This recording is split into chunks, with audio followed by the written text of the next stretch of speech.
She wanna rub on my body, but she know that I got a bitch. She don't really care, she fucking for fun. She told me that she want a kid. I told her bitch no, I just wanna fuck. Then I'm leaving, can't stay.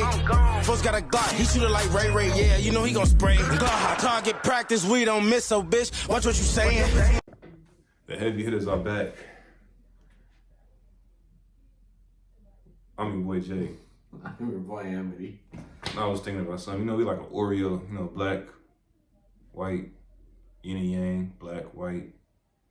I was just waiting to hear big H's, and then you just didn't say anything, and I'm like, Because I was trying to figure out something, you know, multiracial. Well, it's been a little minute. Like I had said in the last video that I was in, I was going down for Royal Rumble, which was a great show. You said you did a John Cena thing, didn't you, huh? What? Well, ain't that what John Cena does, too? Yeah, but like I said, well... You just trying to flex that you went to the Royal Rumble. Well, I was supposed to wear this shirt for the Rumble, but it didn't come in time. I literally got this shirt earlier this week. It's brand new, bro. Yes, it was supposed to come in, though, like, before the Rumble, and then it kept getting delayed. So... Yeah, like you don't have 10,000 wrestling shirts, though. Yeah, but I wanted to wear it because it had the colors and Cena's farewell tour. But nonetheless, overall, it was a great show. If any of you guys were there, you understand how good the show was. But now that we've started the road to WrestleMania, we have one more stop before we can get to WrestleMania. And that is the Elimination Chamber. So, to get in the chamber mood, we've decided to reminisce about the old Elimination Chamber. So we'll just kind of talk about favorite moments, favorite chamber matches, just basically Elimination Chamber. There's been a lot of Elimination Chamber matches. I'm going to go with the very first one. My favorite moment, Shawn Michaels winning the world title. Coming back from injury when he really wasn't supposed to be wrestling ever again. And he wrestled in those brown tights that everybody hated, and he never wore ever again. So, actually, they're so bad, they look cool. Like, they're so ugly, they look cool. I don't know. I think he should have wrestled his last match in those. You're going to have to show me after the video what those look like, because... You got your phone on, though. Just look up Survivor Series 02 Shawn Michaels title. Yeah, they're so bad, they look good. So I'm going to go with that. Shawn Michaels winning the World Heavyweight Championship after 4 years away from wrestling. And showing he still was the man. We're going to wait for y'all boy Emily to look up these terrible tights he had. I don't think they look that bad. It was Survivor Series 02. Oh.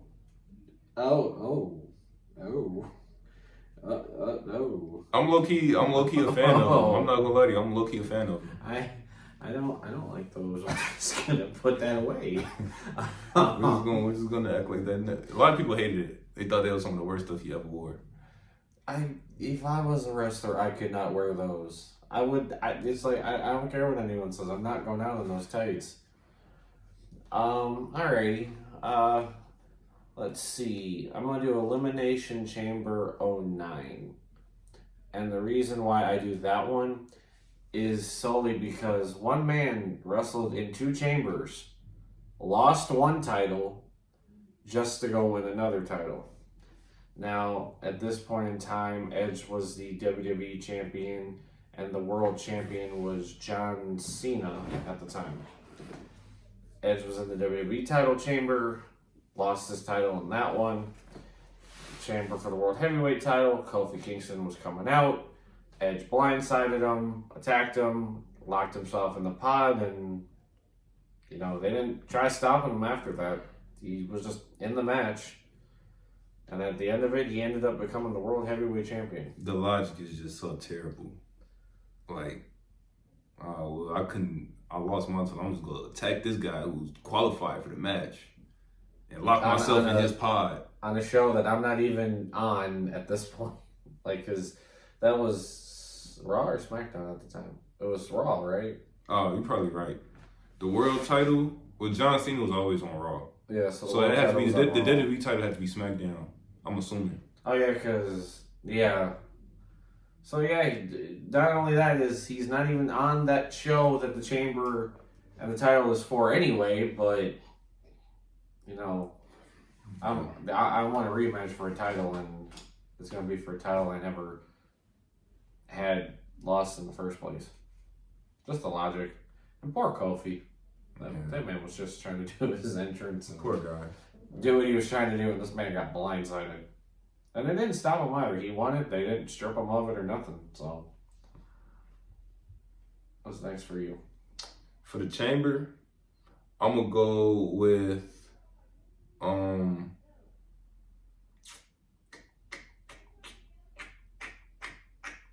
Chamber.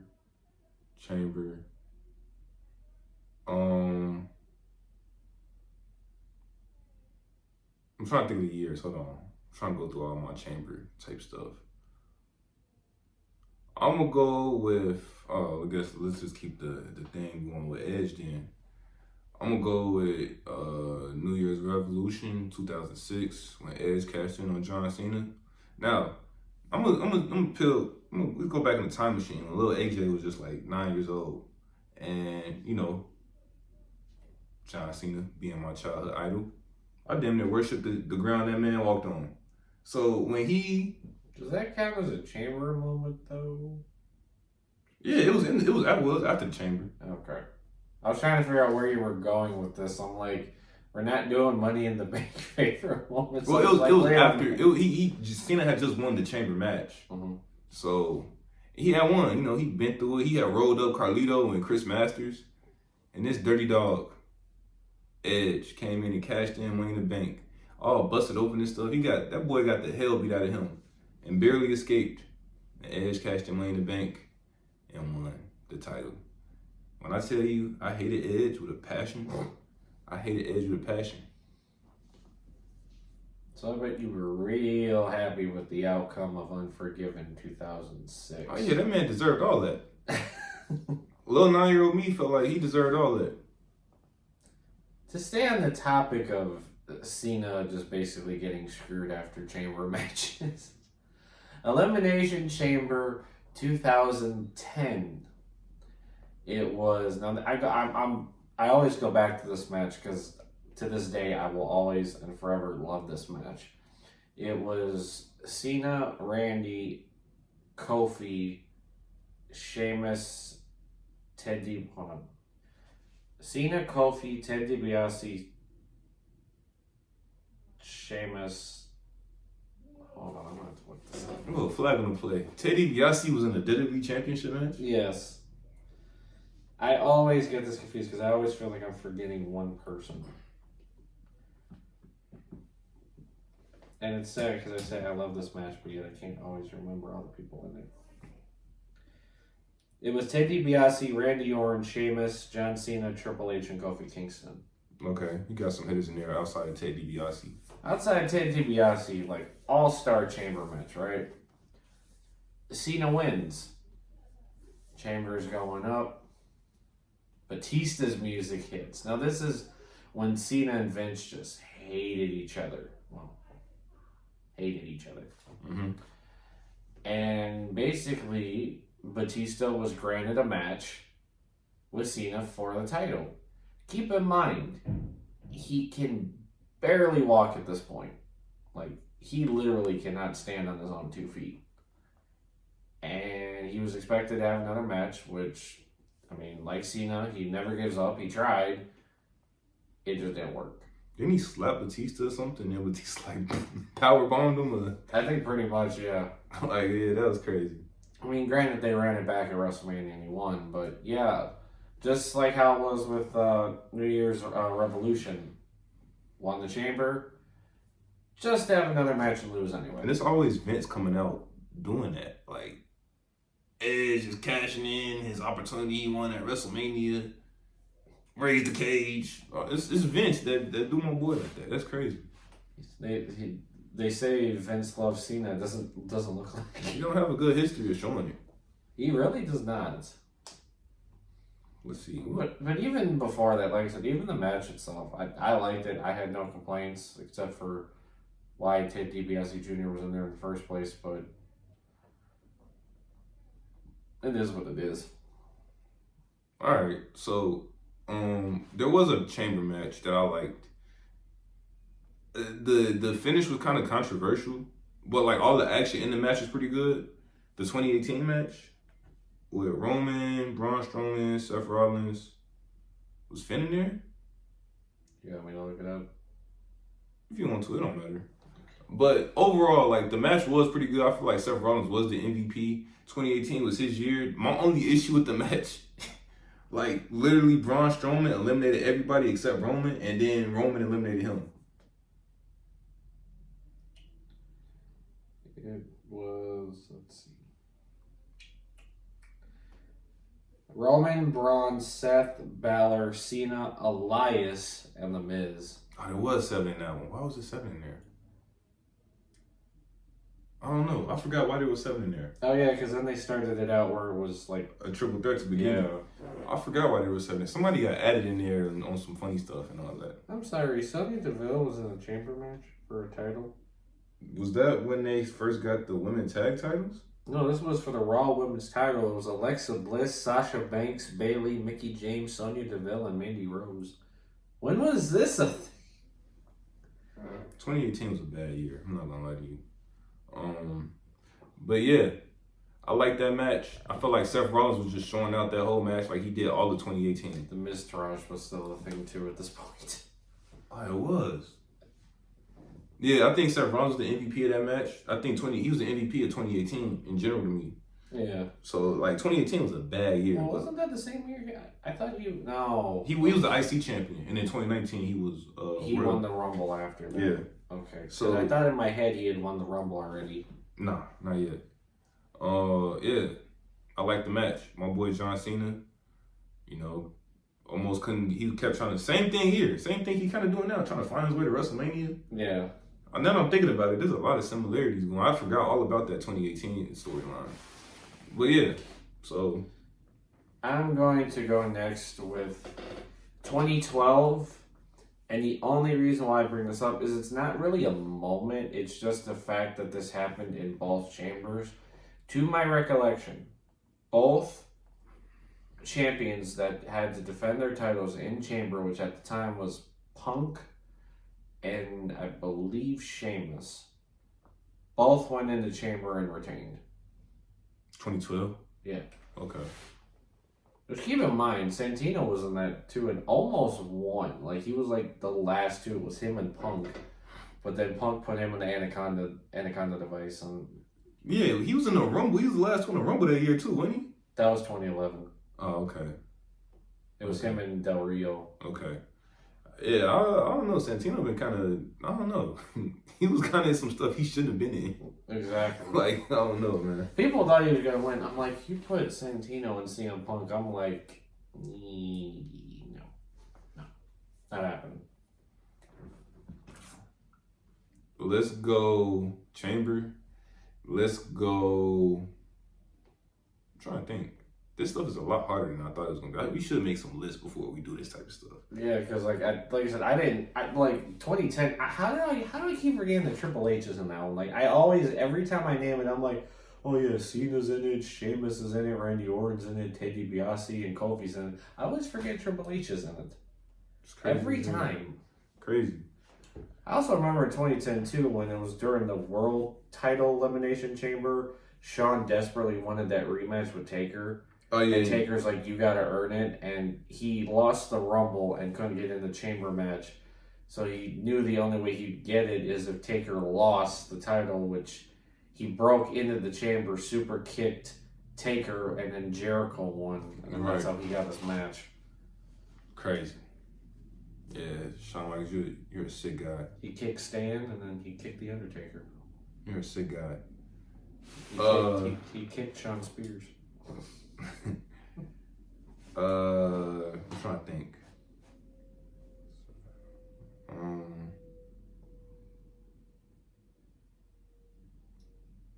Yeah, I mean that's kind of what I got for the chambers.